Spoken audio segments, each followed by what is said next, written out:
નમસ્કાર. ચાલો આજે આપણે એક એવી અદ્ભુત દિવ્ય કથા સાંભળીએ જે શ્રદ્ધા, અત્યાચાર અને ચમત્કારની એક અવિશ્વસનીય ગાથા છે.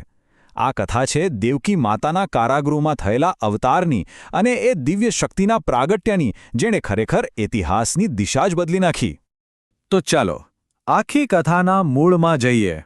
ક્યારે વિચાર્યું છે કે કેવી રીતે માત્ર એક ભયાનક ભવિષ્યવાણીએ ભગવાનના અવતારની આખી ભૂમિકા બાંધી દીધી? કેવી રીતે એ આકાશવાણી જ સ્વયં ભગવાનને પૃથ્વી પર આવવાનું કારણ બની? બસ આ જ સંઘર્ષથી તો આખી દિવ્ય લીલાનો પાયો નંખાયો હતો. તો કથાનો પહેલો અધ્યાય શરૂ થાય છે આકાશવાણી અને કારાગૃહથી. આપણે જઈ રહ્યા છીએ દ્વાપર યુગમાં, મથુરા નગરીમાં. એ સમય હતો જ્યારે રાજા કંસના અત્યાચારોને લીધે ધર્મ સંકટમાં હતો અને ચારે બાજુ અધર્મ જ અધર્મ. અને આ આખી કથાના કેન્દ્રમાં કોણ છે? મથુરાનો ક્રૂર શાસક કંસ. જુઓ, એ માત્ર કોઈ રાજા નહોતો, પણ ક્રૂરતા અને અહંકારનો જીવતો જાગતો પર્યાય હતો. એના અધર્મી શાસને આખી મથુરા નગરીને જાણે ભય અને આતંકના ઓછાયા હેઠળ જીવવા માટે મજબૂર કરી દીધી હતી. અને પછી એક ક્ષણ આવી જેણે બધું જ બદલી નાખ્યું. જરા કલ્પના કરો, કંસ પોતાની વહાલી બહેન દેવકીને એના પતિ વસુદેવ સાથે વિદાય આપી રહ્યો છે અને અચાનક આકાશમાંથી એક વાણી ગુંજી ઉઠી. આ શબ્દો, આ કોઈ સાધારણ ચેતવણી નહોતી, પણ કંસના સામ્રાજ્ય અને એના અહંકારના અંતનો શંખનાદ હતો. હવે જુઓ, અહીં બે તદ્દન વિરોધાભાસી ચિત્રો. એક તરફ છે ભય અને ક્રોધ, અને બીજી તરફ છે શાંતિ અને વિવેક. ભવિષ્યવાણી સાંભળતા જ કંસ એટલો ડરી ગયો, એટલો પાગલ થઈ ગયો કે પોતાની જ બહેન દેવકીને મારવા તલવાર ઉગામી.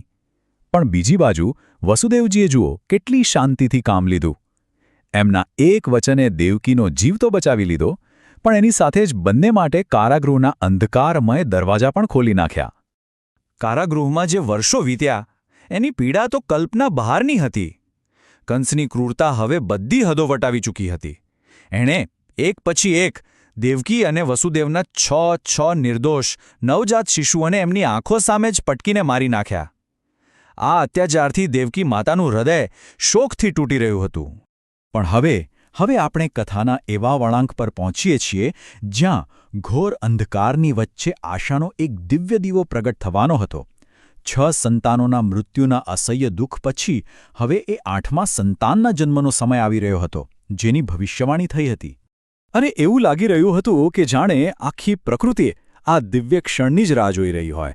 સમય હતો ભાદરવા માસનો, તિથિ હતી કૃષ્ણ પક્ષની અષ્ટમી અને સમય ઘનઘોર અર્ધરાત્રિનો. અચાનક જ એ અંધારી કોઠડી એક અલૌકિક દિવ્ય પ્રકાશથી ઝળહળી ઉઠી. ચારે બાજુ એક અદ્ભુત શાંતિ છવાઈ ગઈ. આ બધા સંકેતો હતા એક મહાઅવતારના. અને બસ એ જ ક્ષણે દેવકી માતાના ગર્ભમાંથી સ્વયં ભગવાન વિષ્ણુ પ્રગટ થયા. પણ એ કોઈ સામાન્ય બાળકના રૂપમાં ન હતા. શંખ, ચક્ર, ગદા અને પદ્મ ધારણ કરેલા એમના દિવ્ય ચતુર્ભુજ સ્વરૂપના તેજથી આખું કારાગૃહ પ્રકાશમય બની ગયું. એ દ્રશ્ય ખરેખર અવર્ણનીય અને અલૌકિક હતું. તો સવાલ એ થાય કે આ અવતાર એટલે શું? જુઓ, સનાતન ધર્મમાં એવું મનાય છે કે જ્યારે પૃથ્વી પર કંસ જેવા અત્યાચારીઓનો અધર્મ વધી જાય અને સજ્જનોની રક્ષા કરવી જરૂરી બને, ત્યારે ધર્મની ફરીથી સ્થાપના કરવા માટે ભગવાન વિષ્ણુ પોતે માનવ સ્વરૂપે અવતરે છે. દેવકીનું આ 8મું સંતાન બસ એ જ પરમ શક્તિનો અવતાર હતો. એ દિવ્ય બાળકે પોતાના માતા પિતાને જોઈને કહ્યું, ગભરાશો નહીં, હવે મને ગોકુળ લઈ જાઓ. ત્યાં નંદબાબા અને યશોદા માતાને ત્યાં જન્મેલી પુત્રીને અહીં લઈ આવો. આ જ હતી એ દૈવી યોજના જે કંસના અંત અને ધર્મના ઉદય માટે રચાઈ હતી. અને અહીંથી શરૂ થાય છે વસુદેવજીનું ગોકુળ ગમન. એક એવી યાત્રા જે પહેલી નજરે અશક્ય લાગે. ભગવાનના આદેશનું પાલન કરવા એ નાનકડા બાળકને ટોપલામાં લઈને એક ઘનઘોર રાત્રિમાં ગોકુળ જવા નીકળી પડે છે. અને પછી તો જુઓ, એક પછી એક ચમત્કાર થવા લાગ્યા. જેવી જ વસુદેવજીએ બાળકૃષ્ણના હાથમાં લીધા, કારાગૃહના તાળા આપમેળે તૂટી ગયા. બીડીઓ ખુલી ગઈ. જ્યારે તોફાની યમુના નદી પાસે પહોંચ્યા તો નદીએ પણ જાણે શાંત થઈને રસ્તો કરી આપ્યો. અને ઉપરથી મુશળધાર વરસાદ. એનાથી બચાવવા માટે તો સ્વયં શેષનાગે પોતાના ફણની છત્રી બનાવી દીધી. બસ આ જ દૈવી ચમત્કારોની મદદથી એ ભયાનક તોફાની રાત્રે પણ વસુદેવજી બાળકૃષ્ણને લઈને એકદમ સુરક્ષિત રીતે ગોકુળમાં નંદબાબાના ઘરે પહોંચી ગયા. આ ઘટના એ વાતનો પુરાવો છે કે જ્યાં દૈવી સંકલ્પ હોય ને ત્યાં કોઈ અવરોધ ટકી જ ના શકે. ચાલો હવે કથાના અંતિમ ચરણમાં પ્રવેશ કરીએ. હવે દેવીનું પ્રાગટ્ય થશે અને કંસને અંતિમ ચેતવણી મળશે. ગોકુળથી પાછા મથુરાના કારાગૃહ સુધી શું થયું અને કેવી રીતે એક બીજી દિવ્ય શક્તિ પ્રગટ થઈ. અહીંયા ભગવાનની યોજના પૂરી થઈ. વસુદેવજીએ બાળકૃષ્ણને ગાઢ નિદ્રામાં સૂતેલા યશોદા માતા પાસે મૂકી દીધા અને એમની જે નવજાત પુત્રી હતી, જે હકીકતમાં સ્વયં દેવી યોગમાયા હતી, એને લઈને મથુરા પાછા ફર્યા. આ રીતે બે દિવ્ય શક્તિઓની અદલાબદલી થઈ અને ભવિષ્યની લીલા માટેનું મંચ તૈયાર થઈ ગયું. જેવી સવાર થઈ, કંસને સમાચાર મળ્યા કે દેવકીએ 8મા સંતાનને જન્મ આપ્યું છે. બસ એ તો અટ્ટહાસ્ય કરતો કારાગૃહ તરફ દોડ્યો. એને ક્યાં ખબર હતી આ દિવ્ય અદલાબદલીની? એ તો એમ જ માનતો હતો કે આજે એ પોતાના કાળનો જ અંત કરવા જઈ રહ્યો છે. પણ જેવો કંસે બાળકીને પથ્થર પર પછાડવા માટે હાથ ઊંચો કર્યો, એ વીજળીની જેમ એના હાથમાંથી છટકીને સીધી આકાશમાં જતી રહી અને ત્યાં એ બાળકીએ અષ્ટભુજા દેવીનું દિવ્ય સ્વરૂપ ધારણ કર્યું અને ગર્જના કરી.